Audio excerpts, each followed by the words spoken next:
I'm reading a story right now that I just don't like, that Trey Smith is the betting favorite to go to the Chicago Bears, and the Bears are dropping, hopefully, and just being aggressive in trying to get him.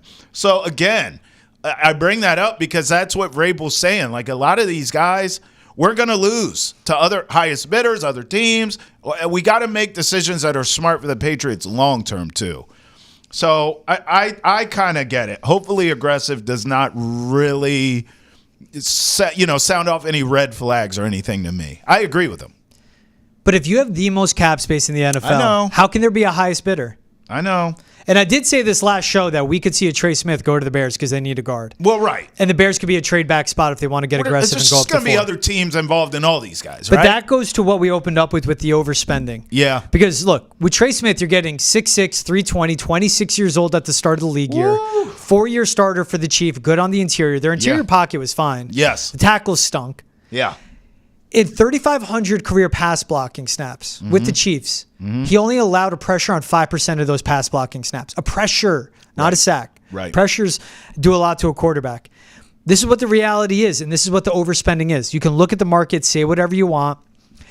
This contract for Trey Smith, and also, who put out that report? Right. Trey Smith's agent? Yeah.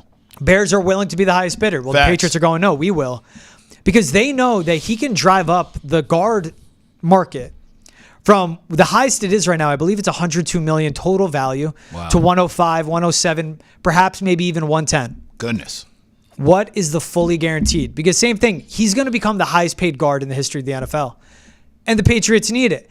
Now, do they meet with him and go, you've only played right guard. Can you play left? Right. Do they go to Mike Onwenu? Who, by the way, Elliot Wolf did say last offseason, well, we got the best tackle out there on the market, which Mike Onwenu was in free agency. And again, that speaks to that these great tackles just don't hit the open market.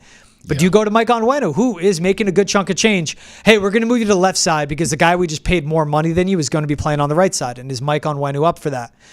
But that's where the dominoes fall. I don't want to hear if they lose someone to the highest bidder. You are the highest bidder. You walk into that room with $50 million more dollars than anybody else in the league to spend. And guess what? If it's not the best at the receiving room, but you still have to block up front, you have to make that happen. Yes. Because that's what it comes into. And let's get into it. Another one he talked about. Great question here. How does he plan to support Drake May?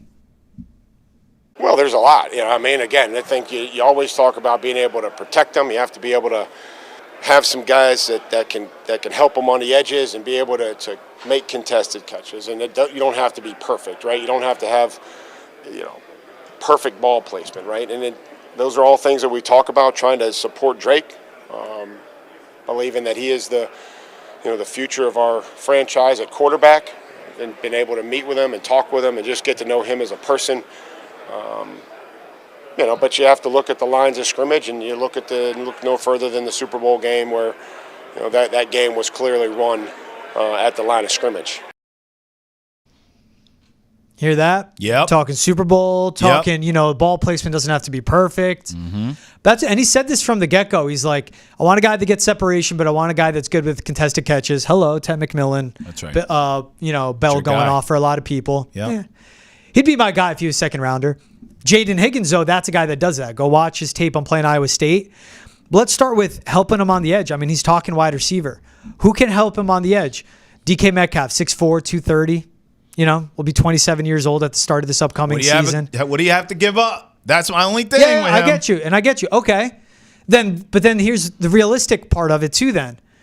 Weak free agency wide receiver in class. You're going to have to overspend again.